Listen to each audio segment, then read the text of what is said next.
Now I bet some of y'all thought I was bluffing when I said I'd buy a CFMOTO. Well, believe me now?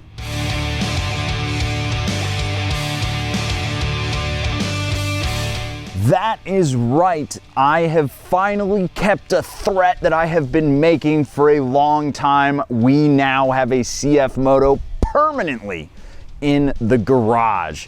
And some of you may actually recognize this motorcycle because it's been on the channel before. This is a CFMOTO 800NK, and this was the one that I ended up breaking in last year by turning 25 laps at COTA.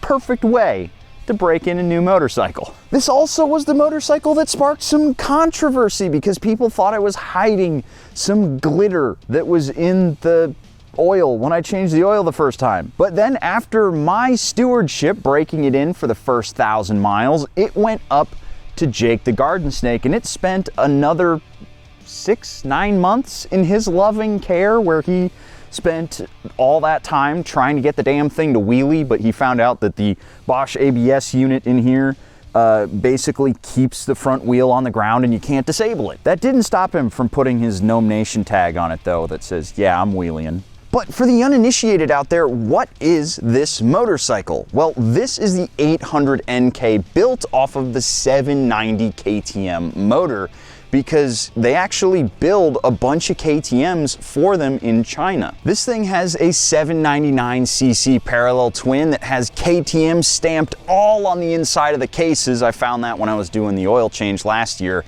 And this thing is putting down 100 horsepower and almost 60 foot-pounds of torque, while weighing in at, I forgot the number, 410 pounds. Weighs in at 410 pounds. So those are some great numbers, but the best number is $8,700, which is what this thing costs new at a dealership. This is the same price that you used to be able to get an MT-09 at when that thing first came out. Now, admittedly, you're making a little bit less power out of this bike, but you're getting a full set of electronics. You've got rider modes, you've got cruise control, you've got all sorts of fun stuff, including a quick shifter on here for about the same price as an MT-07. Not to mention, I think that this thing looks way better than the modern Yamahas. That statement sure isn't gonna ignite a flame war in the comments section. But that's enough jawing about this motorcycle. Let's get it out on the road and let's have some fun. Okay, now real quick, before we get out on the road, I want to take a second and let you guys know about this break-free helmet light right here. So I've got kind of an interesting story with these. I talked smack about them in the past over at Yami Noob. I thought that they were kind of gimmicky, and then the company actually reached out and they were like, well, why don't you try it? And then if you like it, we'll maybe talk about, you know, working together.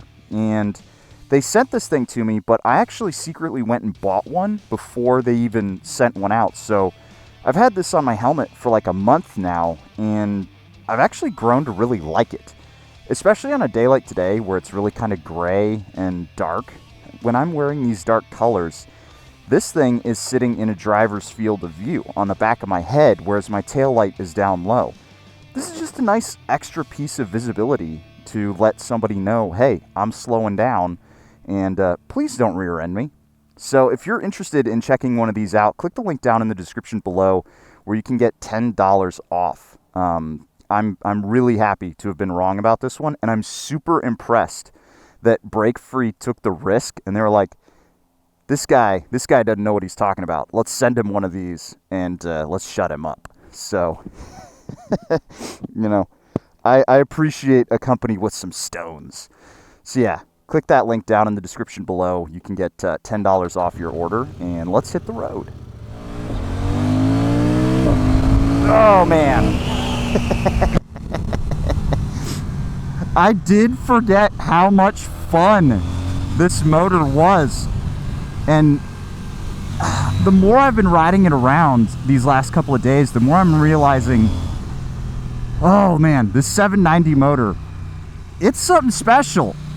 And I'm so glad that CFMOTO has actually taken over production of this thing, because that means that the quality control has gone up from the old KTM days. So for those of you who might be worried about the cam issues, to my knowledge, they seem to be fixed.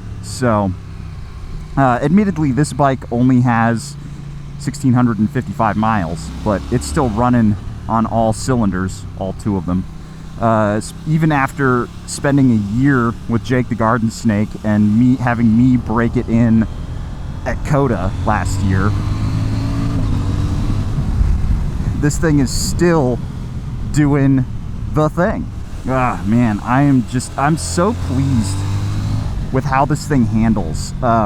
It gets on the side of the tire and it just stays on a line really nicely. I don't remember if Jake has tweaked the suspension on this, but I had it set up as close as my suspension expert could get it for me last year when I took it to COTA.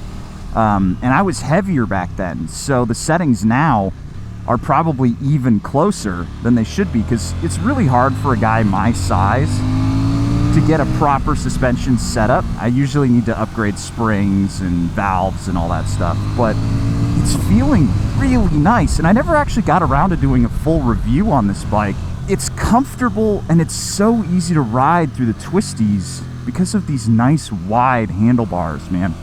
I have grown to love wide handlebars on motorcycles because I kind of came up riding supermotos. My first couple of years I spent on a DRZ and an smc-r. You know, I had Harleys in the past, but the longest motorcycle I've ever owned was a DRZ, and you know, its handlebars were out here.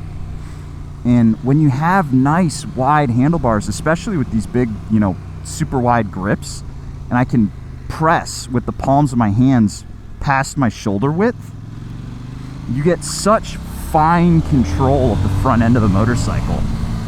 And then, you know, following up on this truck here, you hop on the front brake, and this is something that impressed me even at COTA when I was coming down the back straight and I wasn't 100% sure last year. Like, I feel so much more confident on the front brake at COTA now, but last year I would get on this and I was like, is it enough? Oh, maybe I should stop pulling on that brake. But it's so communicative. It's impressive what this J1 hardware can do. Is this a Brembo master cylinder? Well, I mean, technically, yes, because J1 is owned by Brembo. But, I mean, I've felt nicer, but on a bike like this, I was expecting a whole lot worse. Usually you don't get hardware this good feeling on a bike that costs around $8,000. Now, one thing this bike has that it didn't have back when I rode it was a quick shifter. And I am not the biggest fan of KTM quick shifters.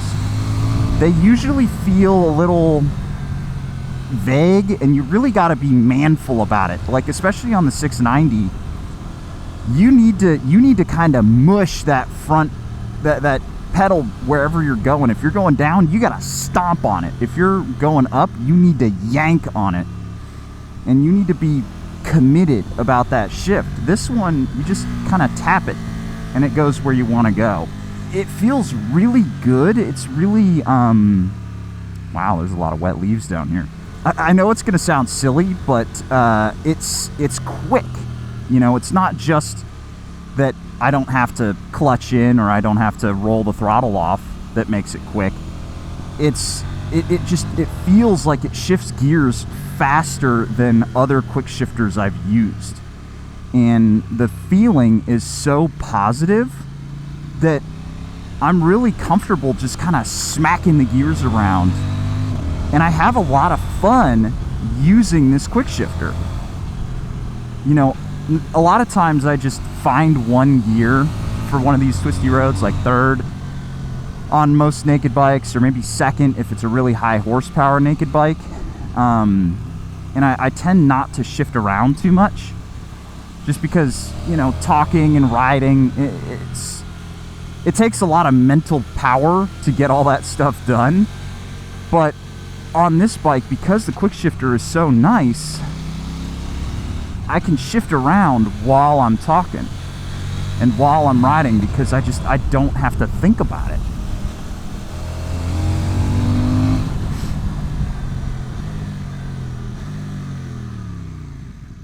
Yeah, those front brakes are nice. Oh man, this is such a hooligan motorcycle.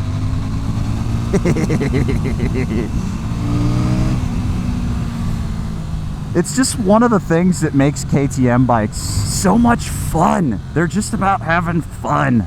Another thing that's on here that wasn't on here when I rode it is the steering stabilizer. Jake ended up putting a steering stabilizer on here.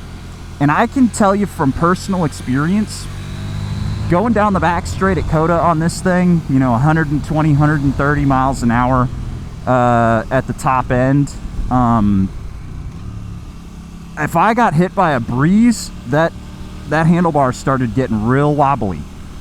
So it's nice to have. Necessary?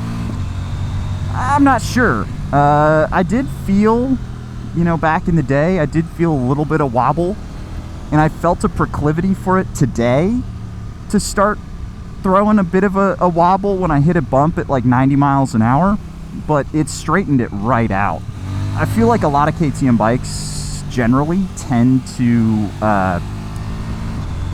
have a little bit of inherent instability, so they benefit from having a quick shifter. So it doesn't surprise me here that the CFMOTO benefits from having a quick shifter steering stabilizer. So it doesn't surprise me that it works wonders here too. Now, while we're stopped here turning around, it is worth pointing out that we got a handful of nice technology. Rain, which it definitely feels a bit more calmed down. I can't tell if it's doing the thing where it's actually reducing the amount of horsepower that the bike makes. It feels like it is actually dropping maybe 20 horsepower off the top, maybe even more, because this is supposed to make around about 100 horsepower. That feels kind of like 65, maybe. It'd actually be interesting to spin this up on the dyno in multiple modes and see what happens. And then you got Street, which definitely gives you a little bit more power. That definitely feels like I've got more on tap. And then Sport, which is as close to balls to the wall as this bike gets. You've also got cruise control, which again, on a motorcycle this cheap is really nice to see. I mean, I would reckon that this is about the same price that the new DRZ is going to come in at. And think about that. The new DRZ has fully adjustable suspension. It's got 3 rider modes, no cruise control, 40 horsepower, and no 6th gear. And when I talk about the new DRZ, I usually am referring to the Supermoto, because that's my experience with the DRZ. I don't really have a ton of seat time on the S.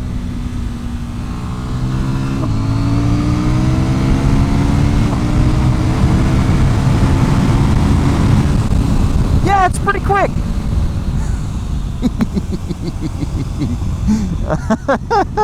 It's such a hooligan motorcycle, man. That's what this thing is so good about. It's just about having fun. But anyway, getting back to the cruise control angle, this cruise control is good, not great. So it's awesome that it has it, and you know, I can just set it, and here I'm sitting at 46 miles per hour in 4th gear. Some issues with it though. You don't have the roll forward on the throttle to turn off.